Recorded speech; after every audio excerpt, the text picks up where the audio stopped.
and the San Jose Mayor, Matt Mahan, is out front now. I appreciate your time, Mayor. So you look at Swalwell's exit coming as suddenly as it did a week ago today. I would imagine you, like almost everyone, I would assume everyone watching, had absolutely no idea such a thing could happen. And yet here we are, seismic change in this race.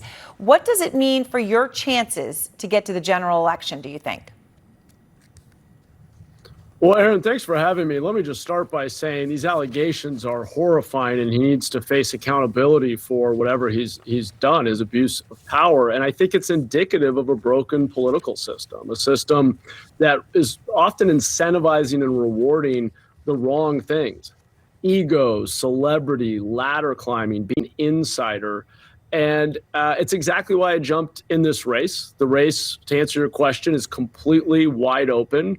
We've had an incredible influx of interest as events have unfolded in recent days. And in many ways, this race is just getting started. I'm out there introducing myself to the voters of California, sharing everything we've done in San Jose to build housing, reduce homelessness, reduce crime, put our city on a better path, and the vision I have for making California a place that's attracting families and growing again, and is that aspirational place that's leading the country forward.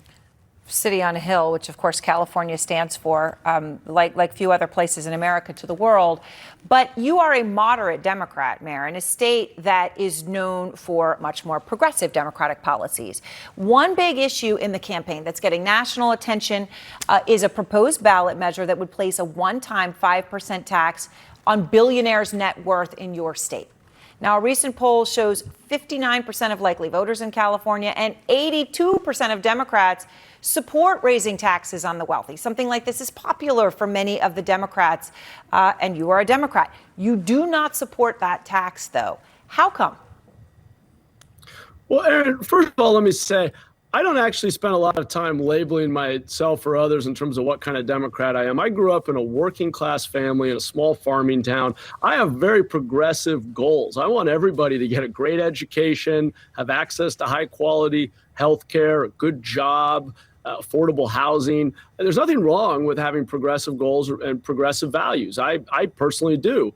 But I'm also a problem solver and a pragmatist. And I look at data. I want to actually make government work for people, not just offer nice ideas that sound good, but don't play out and work out in practice.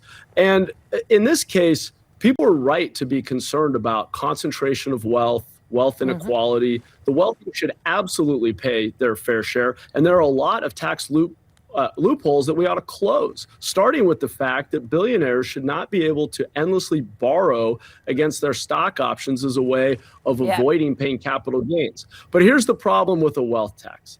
12 European countries have tried it at the national level, not even the state level, and 9 of them have reversed it because they've seen the total amount of taxes go down. And we're seeing this in California already. Since this was proposed, we've had $1 trillion of capital flight, and the dirty secret is this. Billionaires won't pay this tax. It'll be the rest of us. It'll be the middle and working class. That's why I can't support this proposal. But don't get me wrong. I believe in progressive taxation and that the wealthy need to pay their fair share. All right. Well, Mayor, obviously we're going to be following this now extremely closely, and I appreciate your time. We'll look forward to talking to you again. Thanks so much for coming on the show. Thanks, Erin. Appreciate it. All right. San Jose Mayor Mahan.